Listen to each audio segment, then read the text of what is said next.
আসসালামু আলাইকুম ওয়া রাহমাতুল্লাহ। আলহামদুলিল্লাহি রাব্বিল আলামিন ওয়াল আকিবাতু লিল মুত্তাকিন ওয়াস সালাতু ওয়াস সালামু আলা সাইয়্যিদিল আমবিয়া ওয়াল মুরসালিন।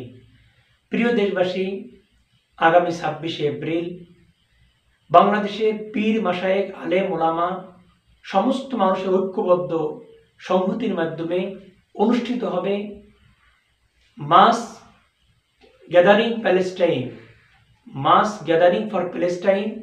এই ব্যানারে মুসলিম উম্মাহের সমস্ত মুসলমানদের পক্ষ থেকে বাংলাদেশের আপামার জনগণ সকলের দায়িত্ব হবে আগামী 26শে এপ্রিল ঐতিহাসিক সোহরাওয়ার্দী উদ্যানে কাঁধে কাঁধ মিলে দল মত নির্বিশেষে ফিলিস্তিনের মুসলমানদের পক্ষে কথা বলা আর একই আওয়াজে একটুকু কথা বলা, হে বিশ্বের মুসলিম, তোমরা একা নয়, আমরা সমস্ত মুসলমান তোমাদের পাশে রয়েছি, পৃথিবীর শেষ নিঃশ্বাস পর্যন্ত তোমাদের পাশে রয়েছি। আর বিশেষ করে পৃথিবীর সবচাইতে দখলদার ইসরায়েল, যারা মুসলমানদের প্রতি মানবাধিকার লঙ্ঘন করেছে, দিনের পর দিন তারা জুলুম নির্যাতন করছে, আল্লাহ রাব্বুল আলামিন যেন তাদের এই শক্তিকে খর্ব করে দেন, দুনিয়ার মানচিত্র থেকে যেন তাদেরকে মুছে দেন, এজন্য আমরা সকলে দোয়া করব।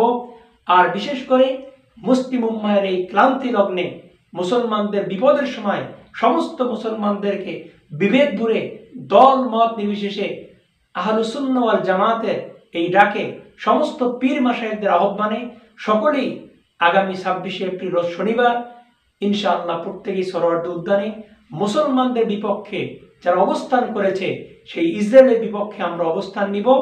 আর মুসলমানদেরকে জানিয়ে দেব, পৃথিবীর বাংলাদেশের ছোট্ট একটা দ্বিতীয় বৃহত্তম ইসলামিক কান্ট্রি, সেখান থেকে আমরা বাংলার 16 কোটি মুসলমান তোমাদের পক্ষে আজকে আমরা আহ্বান করছি, হে ফিলিস্তিনবাসী, আমরা তোমাদের পাশে আছি, হে ইসরায়েল, আমরা তোমাদেরকে পৃথিবীর মানচিত্র থেকে মুছে ফেলানোর জন্য আজকে তোমাদের বিপক্ষে অবস্থানে নিয়েছি এবং আল্লাহর কাছে আমরা বদ্ধ করে তোমাদেরকে যেন পৃথিবীর মানচিত্র থেকে আল্লাহ রাব্বুল আলামিন দূরীসাৎ করে দেন।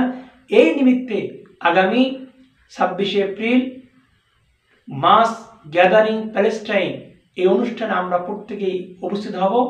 আর বিশেষ করে আমাদের পার্শ্ববর্তী ভারত, যেখানে মুসলমানদের উপরে নির্যাতন চলছে, সে ব্যাপারে আলোচনা হবে ইনশাআল্লাহ। আসসালামু আলাইকুম।